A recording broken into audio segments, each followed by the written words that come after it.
Assalamualaikum warahmatullahi wabarakatuh. Kami dari kelas 12 OTKP 2 akan menjelaskan materi matematika kelas 10. Perkenalkan, nama saya Nur Alifia. Saya akan menjelaskan materi bab 1 tentang bilangan berpangkat bentuk akar logaritma. Perkenalkan, nama saya Sabita Azhara. Saya akan menjelaskan materi bab 2 tentang nilai mutlak. Nama saya Kotrunada Asyifa akan menjelaskan materi bab 3 tentang persamaan kuadrat dan linear dua variabel. Nama saya Mila, saya akan menjelaskan materi bab 4 tentang program linier.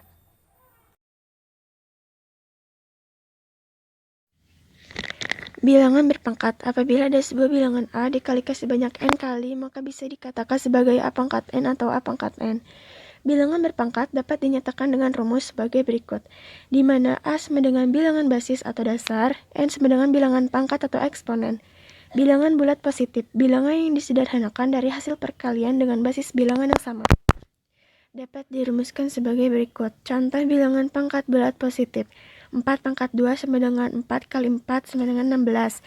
4 pangkat 3 sama dengan 4 kali 4 kali 4 sama dengan 64. 4 pangkat 4 sama dengan 4 kali 4 kali 4 kali 4 sama dengan 256. Bilangan berpangkat bulat negatif. Bilangan yang terjadi akibat hasil pembagian dari bilangan berpangkat kecil dengan bilangan berbasis sama namun berpangkat lebih besar, sehingga pangkat dinyatakan dalam keadaan negatif atau minus. Dapat dirumuskan sebagai berikut. Adapun sifat-sifat bilangan berpangkat seperti di bawah ini. Bilangan bentuk akar.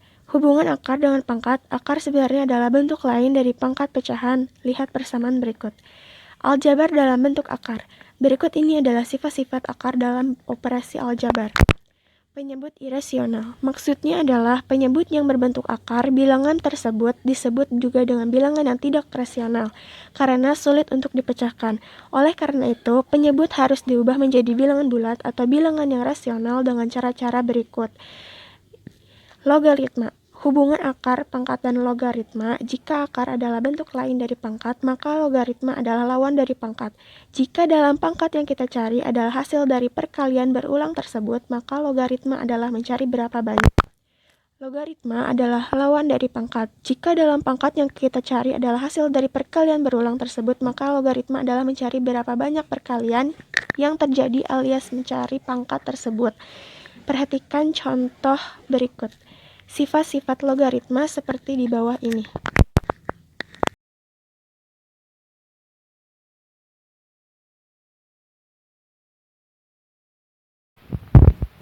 Nilai mutlak adalah bilangan dengan nilai yang sama dari panjang atau jarak dari titik asal atau titik nol dalam koordinat.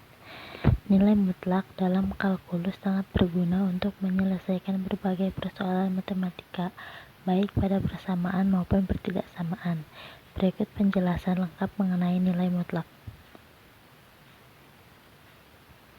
Pengertian nilai mutlak.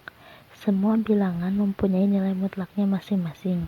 Semua bilangan mutlak bernilai positif, sehingga nilai bilangan mutlak dari bilangan dengan angka yang sama namun beda notasi positif dan negatif akan mempunyai hasil bilangan mutlak yang sama. Jika X anggota dari bilangan real, maka nilai mutlak ditulis dengan X dan didefinisikan sebagai berikut. Nilai mutlak merupakan bilangan dengan nilai yang sama dari panjang atau jarak dari titik asal atau titik nol dalam koordinat. Hal ini dapat diartikan dengan nilai mutlak dari 5 adalah panjang atau jarak dari titik 0 hingga ke titik 5 maupun min 5. Nilai mutlak dari min 9 dan 9 adalah 9. Nilai mutlak 0 adalah 0 dan begitu seterusnya. Nilai mutlak akan lebih mudah dipahami dengan melihat gambar berikut. Pada gambar tersebut dapat dipahami bahwa nilai dari 5 adalah jarak titik 5 dari angka 0 yaitu 5. Dan min 5 jarak titik min 5 dari angka 0 yaitu 5. Jika X menyatakan jarak dari titik X ke 0, maka X min A merupakan jarak titik X ke titik A. Sebagai contoh, ketika dinyatakan jarak titik 5 ke titik 2 dapat ditulis dengan 5 min 2 sama dengan 3. Secara umum dapat dinyatakan bahwa jarak X ke A dapat dituliskan dengan notasi X min A atau A min X. Sebagai contoh yaitu jarak suatu bilangan ke titik 3 senilai 7 dapat digambarkan berikut. Jika diuraikan dalam persamaan aljabar, X min 3 sama dengan 7 dapat diselesaikan sebagai berikut.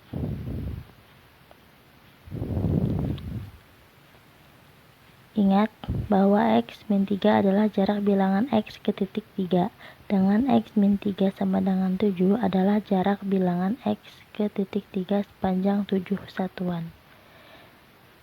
Sifat-sifat nilai mutlak. Pada operasi persamaan bilangan mutlak, terdapat sifat-sifat bilangan mutlak yang dapat membantu menyelesaikan persamaan bilangan mutlak. Berikut sifat-sifat angka mutlak pada umumnya pada persamaan nilai mutlak.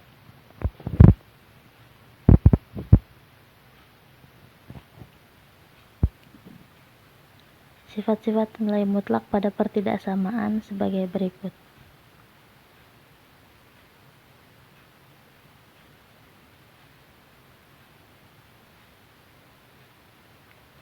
Contoh soal persamaan nilai mutlak. Berapa hasil X untuk persamaan nilai mutlak X min 6 sama dengan 10? Jawab, untuk menyelesaikan persamaan tersebut terdapat dua kemungkinan hasil bilangan mutlak. Solusi pertama, X min 6 sama dengan 10, X sama dengan 16. Solusi kedua, X min 6 sama dengan min 10, X sama dengan min 4. Jadi jawaban untuk persamaan ini yaitu 16 atau min 4. Selanjutnya, contoh soal pertidaksamaan nilai mutlak. Carilah himpunan penyelesaian dari pertidaksamaan X plus 1 kurang dari 3 adalah jawaban. X plus 1 kurang dari 3 jika dan hanya jika min 3 kurang dari X plus 1 kurang dari 3 tidak perluas ditambah dengan min 1. Didapat min 4 kurang dari X kurang dari 2. Jadi himpunan penyelesaiannya X garis miring min 4 kurang dari X kurang dari 2. Himpunan penyelesaiannya dapat pula ditulis dengan menggunakan simbol irisan seperti yang ada pada gambar.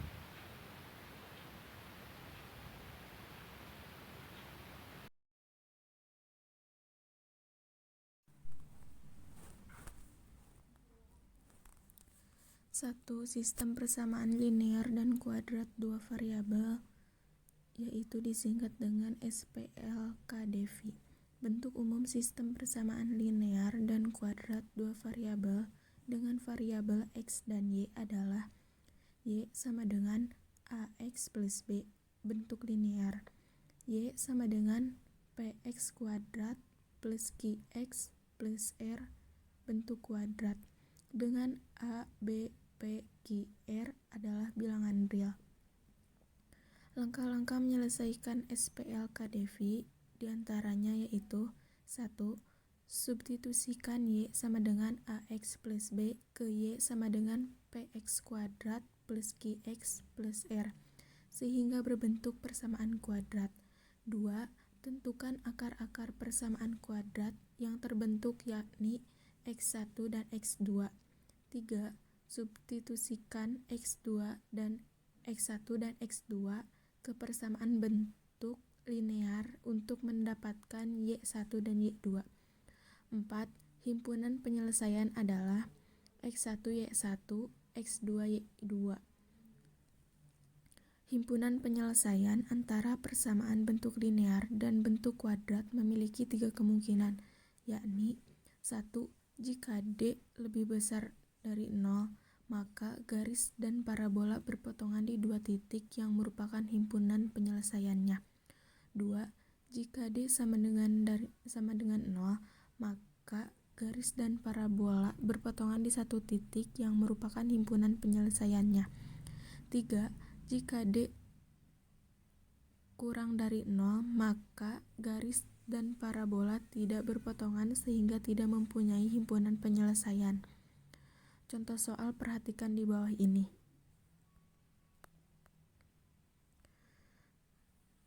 Selanjutnya, nomor 2, sistem persamaan kuadrat disingkat dengan SPK.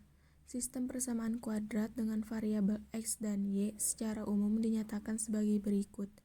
Y sama dengan AX kuadrat plus BX plus C. Y sama dengan PX kuadrat plus QX plus R. Dengan A, B, C, P, Q, dan R adalah bilangan real. Langkah-langkah menyelesaikan SPK diantaranya yaitu 1. Substitusikan persamaan yang satu ke persamaan yang lainnya sehingga terbentuk persamaan kuadrat. 2. Tentukan akar-akar persamaan kuadrat yang terbentuk sehingga diperoleh himpunan penyelesaian sama dengan X1, Y1, X2, Y2. Himpunan penyelesaian sistem persamaan kuadrat memiliki 6 kemungkinan, yaitu jika D lebih besar dari 0, maka kedua parabola berpotongan di dua titik yang merupakan himpunan penyelesaiannya. Jika D sama dengan 0, maka kedua parabola berpotongan di satu titik yang merupakan himpunan penyelesaiannya. Jika D kurang dari 0, maka kedua parabola tidak berpotongan sehingga tidak mempunyai himpunan penyelesaian. 4. Jika A sama dengan P, B tidak sama dengan Q, maka kedua parabola berpotongan di satu titik yang merupakan himpunan penyelesaiannya. Jika A sama dengan P dan B sama dengan Q dan C tidak sama dengan R, maka kedua parabola tidak berpotongan sehingga himpunan penyelesaiannya. Atau jika A sama dengan P, B tidak sama dengan Q, dan C sama dengan R, maka kedua parabola berhimpit sehingga anggota himpunan penyelesaiannya tak berhingga penyelesaiannya. Contoh soalnya serta pembahasannya perhatikan gambar di bawah ini.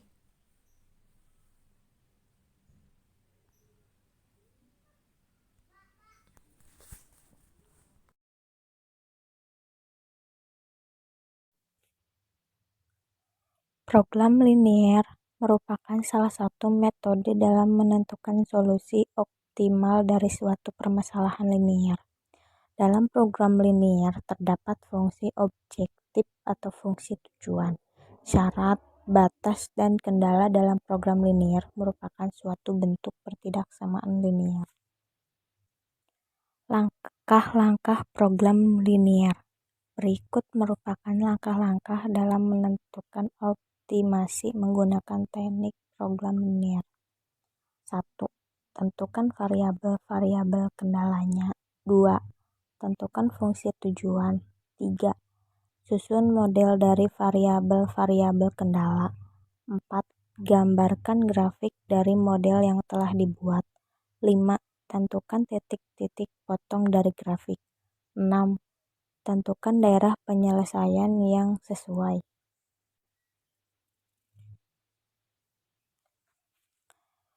Contoh soal program linier. 1. Ada seorang pedagang buah naga sedang memanen hasil kebunnya. Dia menyewa 30 kendaraan jenis truk dan colt dengan total muatan sebanyak 300 karung. Setiap truk hanya mampu menampung 15 karung dan colt hanya mampu mengangkut 10 karung. Tentukanlah model matematikanya. Pembahasannya seperti di bawah ini. Fungsi banyak karung sama dengan 15X plus 10Y sama dengan 300. Fungsi banyak karung sama dengan 3X plus 2Y sama dengan 60. Fungsi kuantitas sama dengan X plus Y sama dengan 30. Sehingga model matematika soal tersebut adalah F kuantitas X plus Y sama dengan 30 dan F banyak karung 3X plus 2Y sama dengan 60. Jadi, kesimpulan program linier merupakan salah satu teknik optimasi yang digunakan dalam berbagai bidang untuk menentukan optimalisasi suatu kegiatan, misalnya produksi, penjualan, dan lain-lain.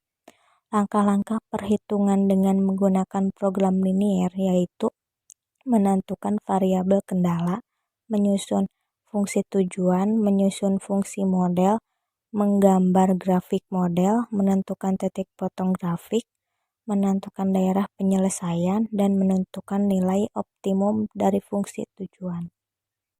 Sekian dari kami. Wassalamualaikum warahmatullahi wabarakatuh.